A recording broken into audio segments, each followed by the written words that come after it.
if you don't prepare, you can't perform. There was no financial support back then, so I was trying to work full-time as well as being a mum and training and everything else. You don't start. If you don't try, you'll never know. What's the one biggest difference for you between running a race and running the non-profit? Oh my God.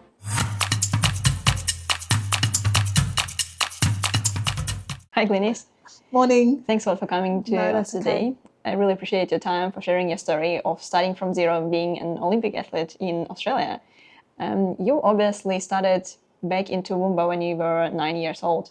How was it to you when you were just starting, and what did it actually mean for a 9-year-old kid to be an athlete? Well, I started my athletics because there was a park that we lived in front of. So it was the Gold Park in Toowoomba, and I used to see these kids sliding down a hill on a piece of cardboard and then running back up the hill and then sliding down and running back up. It just looked a lot of fun, so I joined. So I joined them and got my piece of cardboard and did that, and then joined the club, which was Garden City Athletics Club, and started that way. So it was really just by coincidence that we lived in front of this park, and I saw these kids messing around and I wanted to be part of that. And here you are. That's the way it started. Yeah, so what did you feel at the age of 9? Did you want to be participating in sports ongoingly, or how did you decide that now you actually want to start doing something about it? Well, I was always an active child. I can remember our next door neighbour where we lived in Hague Street in Toowoomba. She said to my mum, that kid's going to do something, because I was always running around and always active, quite different to my brother and my sister. So from where we lived in Toowoomba, we moved then out onto a farm, and so that was when I was 10, and on the farm I actually joined another club called the Toowoomba Women's Athletic Club, and they used to come down and train on the farm. So we did cross country, so we'd go over fences and through creeks and all over the place, so it was quite a big farm. So we sort of basically just did that, and my dad built me a long jump pit down there, so dug a hole, put sand in it. We had high jump, so we were hessian bags filled with foam, so that was my high jump. I had hurdles that were pieces of dowel that had nails in and with a piece of wood across, which meant you could only go one way, because if it was too windy then they'd blow over. So I sort of did all that down on the farm, and I just loved participating, just doing things. So, and even in Toowoomba, you know, I played netball, basketball, did whatever I could, because I just loved being involved in sport. And probably outside you have so much possibilities to participate in sport, right? Different types, and there is no excuse not to go out and not to... Well, it was a little bit more difficult because we lived on a farm which was outside of the town. It took me an hour to get to school, so we caught a school bus, and I went to a 3-teacher school, so it was a very small school, so there was only 10 kids in my class, 2 girls and 8 boys, and we didn't get a lot of physical education was once a month, and we played tennis at the school, because that was the only thing that was at the school was a tennis court. We had an oval, but it was full of indies, so you couldn't really do too much on the oval, but we just played tennis, and my parents played tennis, and so that was sort of a natural progression, but I still liked to run. So my sister, when she was in high school, her phys ed teacher was my first coach, and to this day we're still friends. Okay, wow. He visited me not too long ago on my farm. So yeah, it's gone sort of full circle, and he was the reason. So my first coach, he being phys ed, he's the reason why I wanted to be a phys ed teacher, because I just thought he was the ants pants. So yeah. What was the age when you decided that you want to compete? 10. 10. So there was 2 things I wanted to do as a 10-year-old. One was to represent my country, and the other was to be a phys ed teacher. Yeah. So that was what I wanted to do, and I was lucky enough that in my life that I achieved both of those. So, you know, watching the Olympics and the Commonwealth Games on TV and all those sorts of things, that's just what I wanted to do. Was there a clear pathway how you could get into the Olympics? No. There's How no did you clear navigate? pathway. I mean, it's a dream. I mean, as a kid, as a person, you know, I think we all should have dreams. And I think that was my dream when I was 10 years old. And I just continued on the path of competing and going to national championships as I got older. Hopefully then trying to find the best coach that I could have that would help me achieve what I wanted to do. And so that led me to Adelaide and so forth. So, you know, I've moved around in the quest of trying to achieve what I wanted to do. Mm-hmm. I know that you train currently and coach different kids, not only from the physical point of view, but also from mental point of view. Did you have also ability at the age of 10 to get the idea what is actually happening to you and be mentally prepared for what's coming in the next years? I don't think, looking back, I was just a kid who had a dream, and that was just what I wanted to do. I competed, you know, through primary school. Again, I'm still friends with one of the teachers that was one of our managers in our primary school team. Wow. He sort of comes to the Gold Coast every now and again, and he always rings up and I visit him. And I think that's the special link that you have being in the country. So from 10, I mean, what do you think? You just want to run around and you just want to do stuff. I can remember being 12, I think I was, and we were at the state primary school championships, and we'd just run the 100 metres, and I got second to this girl, and then there was some sort of a protest, and we had to rerun the race, and I won. Yeah. So we changed, and that was the first time I'd ever won anything. Wow. Because apart from that, apart from cross country, I won a cross country, you know, when I was 10. But as far as on the track, that was my first time. And then that girl that I beat, she gave up.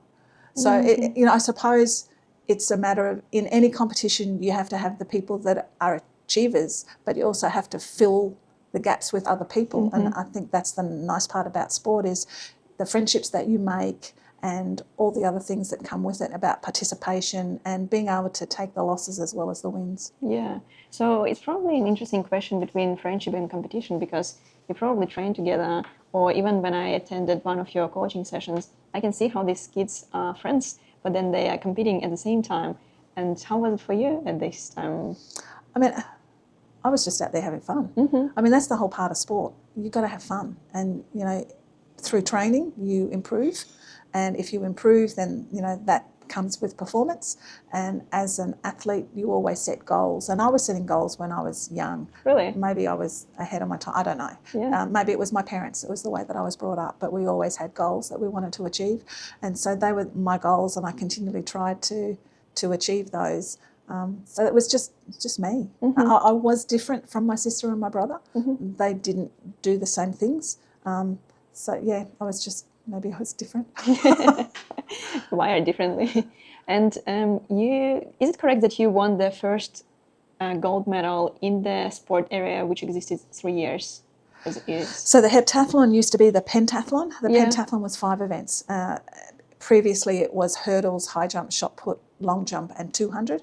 Then they changed the 200 to an 800 because they said it was too suited to a speed person. So that moved the pentathlon with an 800, and then they moved the whole thing. They took the pentathlon away and put it into a heptathlon and added 2 more events. So then it became over 2 days, whereas previously it was over 1 day. So yeah, it's changed over the period of time. And the first time we had a heptathlon in the Commonwealth Games was 1982 in Brisbane, and then in 84 in Los Angeles. That was the first time it was in the Olympics. Yeah. How did it feel for you to be the first at something that just appeared on the market? I don't know. It didn't feel any different, I suppose. It was just something, you know, I chose the multi-events as my event because I think as an athlete, as I got to 14, 15, 16, again, you know, I wanted to represent Australia, and I sort of looked at my performances and thought, well, where am I heading, and is this the best event for me? And I loved doing every event, and it saved warming up, so I just went from one event to another. It picked me, and it was just a natural way to go. So, you know, in my first national championships as a sub-junior, I competed out of my age group, and I competed in the pentathlon and the 100 hurdles, 200 hurdles and long jump. And I actually medalled in those events, which was unusual for a younger athlete to do back then. Yeah. So, I mean, it's different now because younger athletes are being encouraged to compete in older age groups. But yeah, it was something that I just wanted to do. Something so special. It was, Yeah. And then you retired at 1990. How did you know it was the right time to say goodbye to sport? The top level. Well, I actually went on. So I sort of I didn't really retire. So I finished competing in 1990 at the Commonwealth Games in Auckland. But then I tried to make the Games in 1994 in Kuala Lumpur.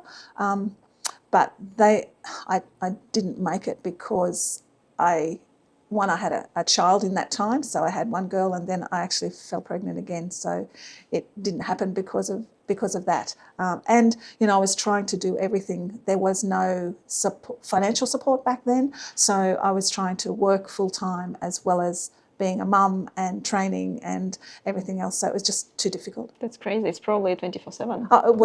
It was really hard. So it just took the worst out of me, and I ended up had glandular fever a couple of times, and just pushing your body doesn't do it any good. So it was one of those choices. It was a time when no one prepared you for retirement, and I think now there's more talk around it, and the sport actually helps you into that transition, whereas back then it was just, you just stopped. Yeah, and then you had to start from zero your life because you had to figure out what to do next. And how did you do this?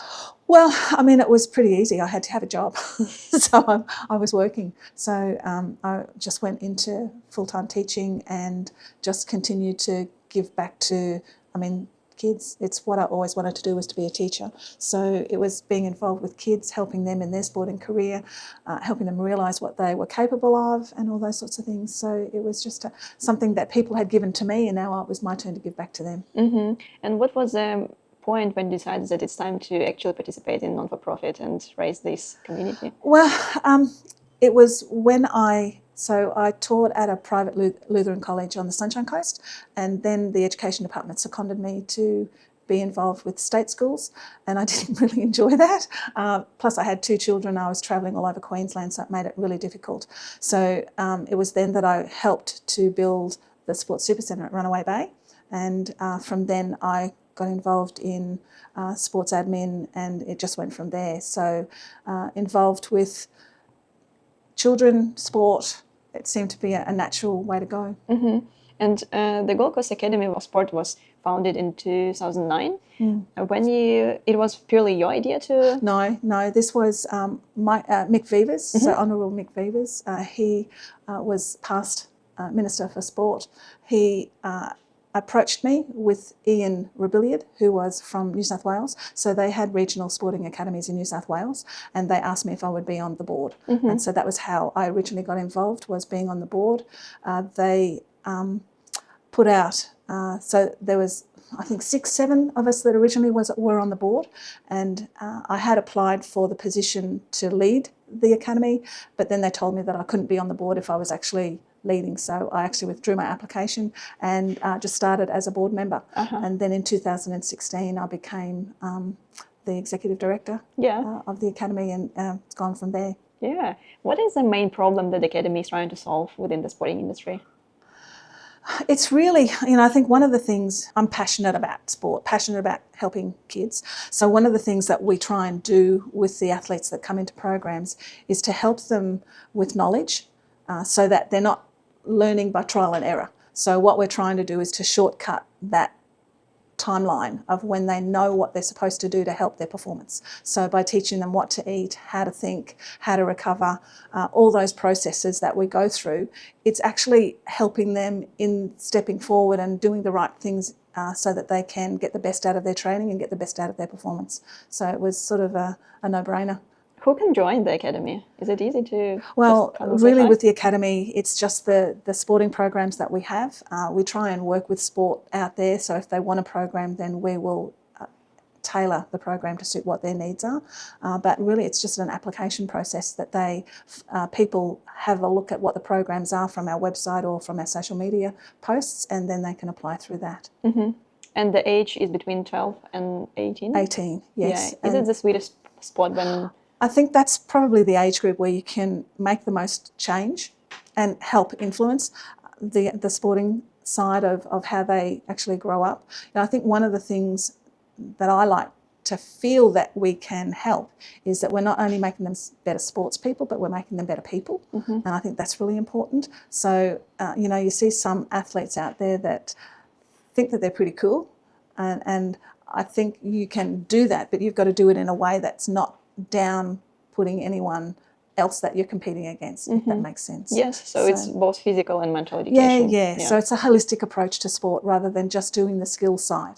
So, and a lot of coaches out there, a lot of clubs, a lot of team sports, they don't have time to do the holistic side. You know, they teach them how to play, they teach team play, all those sorts of things, but they can't really sit them down and go, this is what you should be eating, this is the way that you need to look at what fuel you're taking in, even supplements. There are so many kids out there that are taking supplements that aren't informed of what they're taking, what dose they should be taking, and all those different factors that might be doing their body harm rather than good.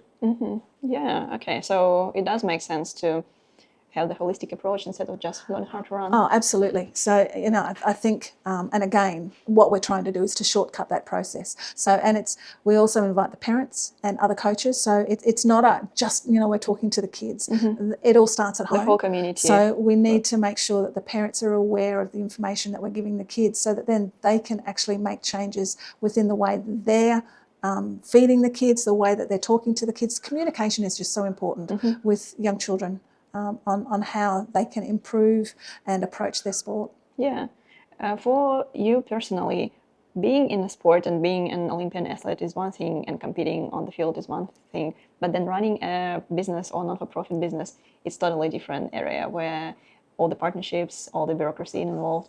What did you have to learn from zero to be able to run the non-for-profit? I think from being a teacher, I mean, I was in a position of responsibility within a school as it was. So I was head of sport, so I actually had to run all the sport. So I had to deal with different teachers, different sports within a school capacity and a district capacity and even a state capacity. I was a state coach where I took teams away. So it was just, you had to learn on the run. And basically the position that I am now in the academy, to have to deal with sponsors and partners and politicians and so forth. The main thing, and sometimes it gets me into trouble, is that I'm honest. If someone asks me a question, I'll actually answer honestly, and maybe it's not what they're expecting. One thing that I will say about myself is that I'm not a yes person, that I stand up for what I truly believe in. For your values and that is really important to me. With the academy, what we try and do is to get those values and the culture out to those kids as well. So it becomes really important that we're teaching them right, yes from no, right from wrong, all those sorts of things. And hopefully, you know, that's something I've lived, and it's been some really hard ways and hard trials to go through, but we are where we are. You obviously mix together both running the non-for-profit and coaching the kids. How is it for you? What's your most favorite part? I mean, we have to make sure that the academy is viable for a start. So without that, we can't have the sporting programs. So that becomes a very important part. I like going out and dealing with the kids, but at the moment, what we have to do is to make sure that we're viable. So that becomes a more important part. So that's where I'm putting a lot of my time. Outside of the academy, I also have my own personal squad. So that's where, if I'm not actually doing it within the academy, I'm doing it outside of the academy. So I still have that involvement with athletes and the growth of a sport. So I think I get the best of both worlds. Who are currently you're getting ready for the Olympics? Is there someone? I've got a young athlete. She's 22. She's a multi-event athlete. Yeah. Oh, really? Unexpected, really. Yeah. So she's went to World University Games last year and got a bronze medal, which was very good. Well done. She had a personal best performance, which is what you always want. This year there's the Commonwealth Games, so that's what we're looking at. But if it doesn't happen, because in Glasgow it's going to be a very small team, and half of the Australian team for track and field is going to be full of relay runners, so we're quite prepared for that. But then you've got, you know, the Olympics in 28, World Championships next year again, so it's really just a path of development that we're looking at. So I've got a young athlete also, she's 19, looking at the under 20 World Championships, so that's qualification this year. And then I've got a few younger ones, you know, 11, 12, 13, that are really quite outstanding. So, you know, the whole idea at that age is just to keep them in the sport, you know, make sure that they're not overtraining, they're just enjoying what they're doing, and hopefully they're finding a pathway, and any questions that they have, I'm able to answer. How does Academy identify who has the potential to be out there? And that's a really good question, but it's a really hard question. So to identify talent, it's just we do testing. So we've got the ability now, we've got some great testing equipment, and so we test in most of our programs. And so if we can see that they've got natural spring, or they've got flexibility, or that they've got, you know, natural strength, then that gives us a fairly good idea of where they want to, of what they're capable of. But then we've also got to see within their mind whether they're capable of the pressures that are now evident in sport. With social media, that's a huge pressure on kids. I think it's the worst thing that's ever happened as far as sport goes, because, you know, there are so many pressures, expectations put on our young athletes that are all there in front of their face all the time. And I don't think that what the government has done in saying that under 16s aren't, it hasn't worked. Can you imagine all yourself? All our kids are on social media. Yeah, can you imagine yourself posting at 16 all their competition photos? No. And, you know, that's one of the things that I have trouble with, is some of the athletes actually, they're more interested in being a social influencer than actually getting out there and doing the work and keeping a lot of their thoughts to themselves. So, yeah, it's a distraction. Yeah. What's the one biggest difference for you between running a race and running the non-for-profit? Oh my God. Running a race or performing on the track and the field, it's all in my control. And that's what we talk about when we talk about sports psychology with the kids. You can control the controllables, but you can't control the uncontrollables. And that's what's really difficult when you're working with a not-for-profit. You can't control what other people are thinking or what other people are doing.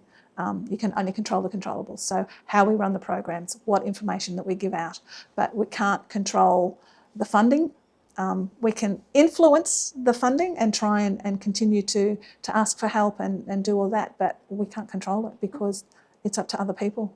So it's easy and that's probably the hardest thing I find, you know, as a parent, as a coach, that you can give people all the information, but once they go out of our bubble, you've got no control. So it's you over can't to them. Influence it anymore. No.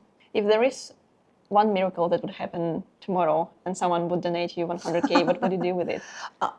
We'd put it straight into the academy and probably, you know, in New South Wales, there are 11 regional sporting academies and they all are given funding from the state government. Really? Close to $500,000. Wow. So if we had Why is it different to the New South Wales government? We're talking about two different governments. And when you think about here in Queensland, we're actually got the Brisbane the Olympic Games in 2032, you would think that there is more funding for regional academies than what we have. Yeah. So if we were given that, we could offer programs for minimal fees instead of having to cover all of our costs of running a program. It would be wonderful. We'd be able to open up the programs to many more people. Yeah, because it's also the brand of the Queensland itself, right? If Exactly. you invest more money, especially with an Olympian athlete as yourself, right? You have this expertise. You can train and coach both physically and mentally and raise amazing athletes. And then you would bring so much value. I think it's all about giving people opportunities. We've got some amazing professional presenters that we've got, so nutritionalists and sports psychologists and so forth. Within the academy? Within the academy that have been out there working with leading sporting teams. Is it a part of the program that they participate? It's part of the program. Yeah, so it's not only running. We do, you know, it's not just me. I mean, we've got Annalise, who has been part of the academy now for going over 4 years. So the experience that she brings into the program, that I bring into the program, and it's just something that you can't duplicate other places. And some of these professionals that we have in the academy, they've then been pinched by other, you know, state academies. You know, people have gone to Western Australia, to the Institute and so forth, to get more experience. But they've started here with us, and that's the experience because they've been working with teams and working with sporting people, and now they can give that to the younger athletes. And you can't get that anywhere else. Yeah, it's pretty unique. And also on the website, I've seen there is a phrase.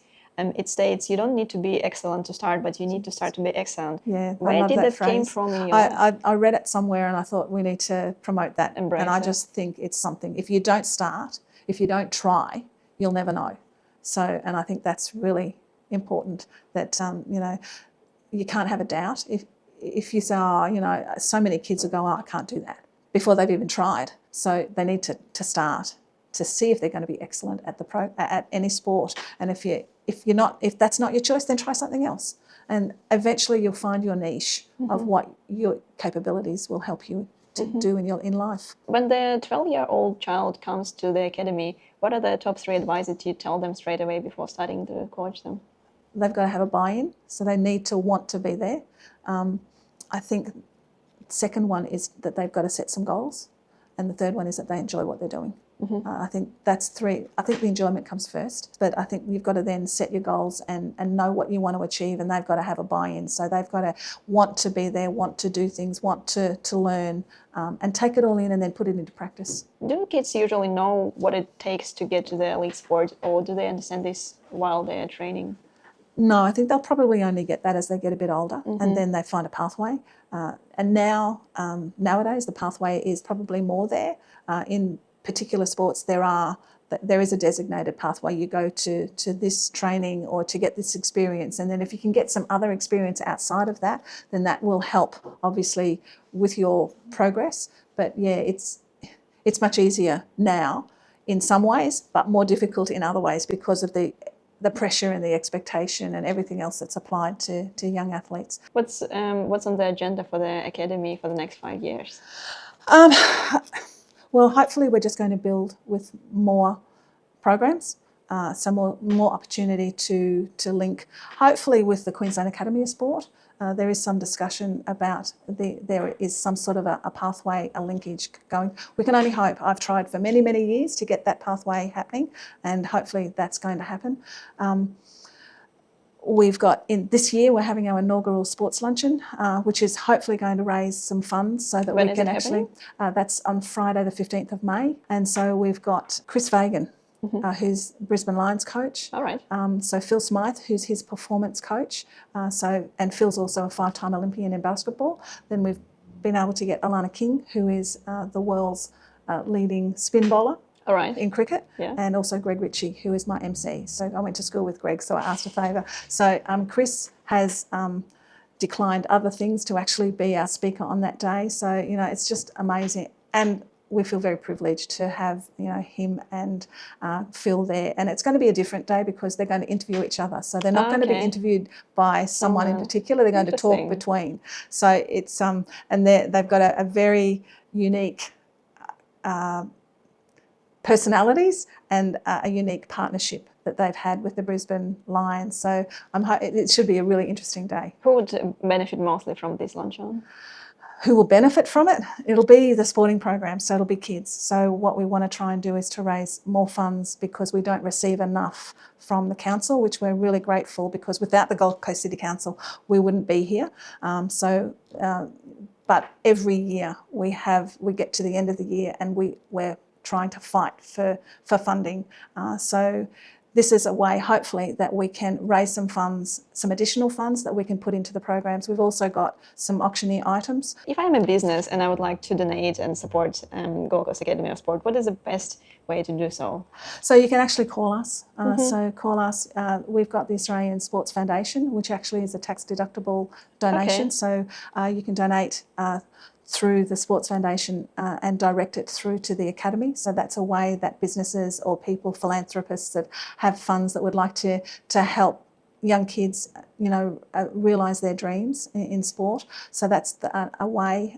But come along to the luncheon. And apart from, you know, helping us fund for the programs, you can actually listen to some amazing people and learn about their journeys. Yeah, and talk to them actually directly and ask all the questions you want to ask them. Yes, yeah. And during the luncheon, we've actually got some of our athletes who actually are going to be there who have done outstanding things. So we've got a young BMX freestyler, we've got a gymnast, a taekwondo, and a swimmer, so a para-swimmer who are going to be there on the day as well. So we'll be highlighting their progress. And they've all been the part of they've the all been academy through program? the academy Okay, programs. Yeah, so they can actually, Yes. like if someone comes with their children or if someone is a sponsor or potential sponsor, they can communicate and see what. Yeah, one of the things that we've done in our programs of recent times is to actually talk to the kids about how they can get sponsorship. And one of the young boys, so the gymnast in Taekwondo, he does 2 sports. He's actually gotten some sponsorship, which has been really good. It's amazing. So, you know, it's helped him, it's helped his parents, because a lot of sport, you know, it's mum and dad, bank of mum and dad. And so, you know, it's helping with their availability to go to state and to get extra training and to get the massage and the recovery and all that sort of thing that is important in, you know, not to recovering from training, but also helping with their performance in state and national competitions. Yeah. This morning, actually, I asked the question of my audience on LinkedIn and Instagram that I'm going to come to you and interview you, and they had actually a few questions, so I'm happy to run them through you. So we can only hope that someone reaches out and says, we'll help the academy. Yes. Yeah, so one question we've got from the follower, it says, what is your process in the middle of doubt? When you doubt yourself? When you doubt yourself? Yeah. Whew. It's self-doubt, and I think it's then becomes a communication thing on how you talk to yourself. It's a way of trying to turn, if you have self-doubt, you've got to turn it around and try and find, rather than doubting yourself, seeing and writing it down, actually, how you can improve. So rather than say, I can't do that, it's I can do this to help my performance. And every athlete, no matter where you are, what sport, how old you are, you will have self-doubt. And what you need to do, once you write things down, it becomes real. So if you write goals down on what you want to achieve, so know what your self-doubt is about, and then write down some goals on how you're going to improve that. But it's looking after yourself. It's about trying to work out how you can get over the bumps. You know, athletes have injuries, you get sick, all those sorts of things, but it's how you then react to those and making it a challenge and not something that you're actually thinking you're up against a wall, because there's always a different journey that you can take, a different destination. Life isn't a straight line. It's all squiggly lines that you've got to go up against problems and roadblocks. Anything like that is really difficult. So it's just trying to, and talk to people, having a network, I think, around you that you can talk to someone and actually get it off your chest. So that's really important. But I think communication and treating yourself with care and not being harsh on yourself all the time. Yeah. I hope that sort of answered Absolutely. that question. And I'm wondering, because you mentioned before about the constant communication and partnerships, communication for the academy, what helps you to keep pushing this wall, to get the funds, to become a partner, to go to Queensland? It's just all about trying to keep the academy operating and making sure that we have got some funds so that we can continue to operate and have the programs and get the information out to the community that we're here and that we are only too willing to help kids in all different ways. And if we can't help, then hopefully what we can do is put them in touch with someone that can. Yeah, amazing. All right, we've got another question. How to manage emotions when the stakes are high? It's really, everyone's an individual, and so we're all going to approach things in different ways. I find the dreams are really important. I used to dream going into a major competition. It was the one thing that I truly believed in was, and I think from those dreams I had that belief in myself. Closing your eyes and just breathing. So breathing deep, making sure you believe in yourself, making sure that you've done the training. If you haven't done the training, and I think this is emotionally, it becomes all about preparation. So, and I don't know whether I can say, some of my athletes have the P's, piss poor preparation has poor performance or something along those lines. So if you don't prepare, you can't perform. So it's all about, if you are preparing and you're putting the training in, then that belief is there and there isn't the emotion of disbelief that you're going to have. So I think emotionally, I know some athletes are sick before they compete, you know, in their preparation and in warming up, they find it really hard because emotionally anxiety really takes over. So that's one of the things that we try and talk to the kids here in the programs about with the sports psychologist. They give them the tools on what they can do to help them with that anxiety level. And there's not only one thing they can do, there's a number of different things. So if one thing doesn't work, then they can try something else. Right. And hopefully that's what we can do within the programs, is offer them the opportunity to try different tools within their competitions to see what works best for them. Yeah, because everyone's individual. Yeah, and myself, I didn't have that emotional problems. I know you knew the goal, right? Well, I had my goals, I had my dreams, and leading into the Olympics in Los Angeles in '84, I dreamt I ran 13:01 in the hurdles. Wow. I'd never run that fast. And when I crossed the line, the winner's time went up on the scoreboard and there was 13:01. Oh my God. And that's the sort of thing. You have to have that belief, and you've got to have, the mental rehearsal and the processes that you can go through, imagery, all those things, closing your eyes and seeing yourself doing something. That becomes really important. And again, that's the sort of things that we try and teach the kids in the programs, that they can use all these types of avenues to help their performance. Yeah, perfect. And the last question, what does discipline mean to you? Discipline is it. You have to be self-disciplined. You have to do all the 1%ers. Make sure that after training you roll out. We didn't do all that sort of stuff when I was an athlete. We never had that opportunity. Recovery. What was recovery? It was a warm down. You went for a jog, you did some stretching. Now there's so many different things that you can do to recover from training, from competition. That's the discipline. The discipline to do everything correct. And I think the other thing in training, to make sure that what you're doing in training is performing perfectly. So when you do your drills, you do them as perfectly as you can. You don't cut corners. You don't go, oh, well, I'm not feeling right today, I'm not going to do this thing. You have to make sure that you have that discipline to do all the right things all the time and listen to your body. So, that becomes really important. So discipline is number one. Maybe after enjoyment. So you've got to enjoy it first, but then you've got to be disciplined. So, that is really, really, the main thing. If you're going to train, you've got to make sure you train perfectly. Do you train yourself still? Do I try? I try and do some things. So at the moment, I'm overcoming an EOP. So I'm on a bike, and I've been going for little runs, but I'm doing some things when I can. And that's the thing. I'm busy sort of helping everyone else that I'm finding it difficult to find time for me, but I'm finding time for me in amongst working here, and then I've got another job, and then I'm coaching, and then I've got all my animals at home that I look after. So it's just finding that time, and that becomes one of the things that we also teach the kids. It's time management, and I think sport helps you do that really well. Is that, there's an old adage, ask a busy person to do something and that you'll get it done. So, and I think that's the way we operate in here. Yeah. So it's really important, and I think the kids need to learn that they've got to make time and write down when they're doing things, and then cross it off when they don't, when they do disciplined.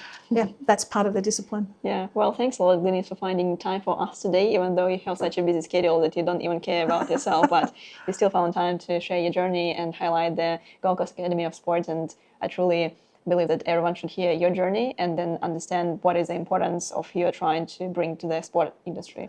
Thanks, Tatiana, and thanks for giving us an opportunity to talk about the Academy, because I think it's really important here on the coast to get the information out. So thank you. Thank you.